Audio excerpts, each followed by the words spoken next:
Welcome to my YouTube channel.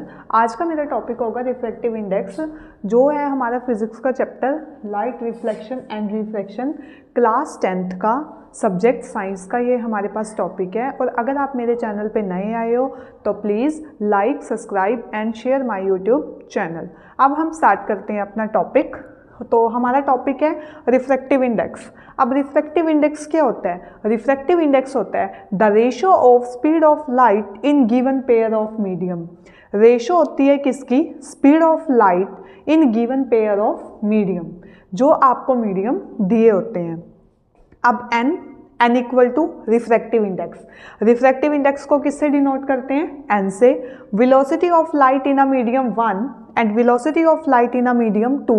Light 1 के अंदर velocity देखी जाती है मीडियम 1 के अंदर, लाइट की वेलोसिटी लाइट की देखी जाती है मीडियम 2 के अंदर, और वो किसके इक्वल होती है? v1 upon v2। Then next बात करते हैं एब्सोल्यूट रिफ्रैक्टिव इंडेक्स। अब एब्सोल्यूट रिफ्रैक्टिव इंडेक्स क्या होता है? Refractive index with respect to vacuum और एयर। वो रिफ्रैक्टिव इंडेक्स जो किसके रिस्पेक्ट में होता है? वैक्यूम और एयर के। इसका फॉर्मूला क्या होता है? n equal to C upon V. C is the speed of light in air और द वैक्यूम। अब लाइट की स्पीड कितनी होती है? 3 multiply 10 to the power 8 metre पर सेकेंड, जो मैंने यहाँ पे लिखी हुई है। देन v क्या होता है? Speed of light in another medium. दूसरे मीडियम के अंदर लाइट की स्पीड की बात करेंगे। देन एक एग्जांपल लेके चलते हैं रिफ्रैक्टिव इंडेक्स।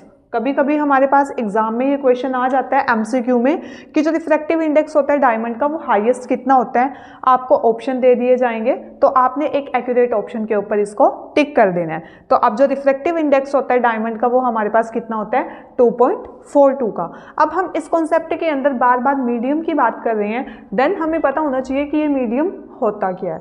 तो अभी हम नेक्स्ट टॉपिक में करेंगे मीडियम्स के बारे में।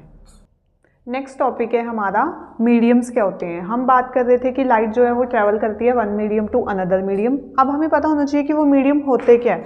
अब फर्स्ट मीडियम है जो वो है ऑप्टिकली डेंसर मीडियम। अब ऑप्टिकली डेंसर मीडियम क्या होता है? Out of medium the medium higher value of refractive index, जिसके अंदर रिफ्रैक्टिव इंडेक्स की वैल्यू बहुत ज़्यादा हाई होती है, उसको क्या बोलते हैं? Optically denser medium.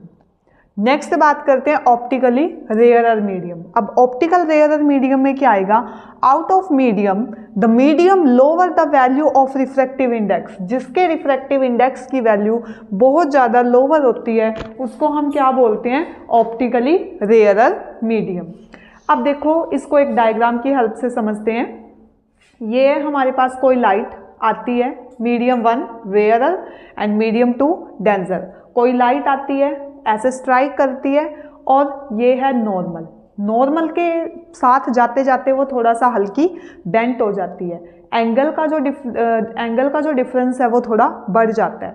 तो ये क्या है?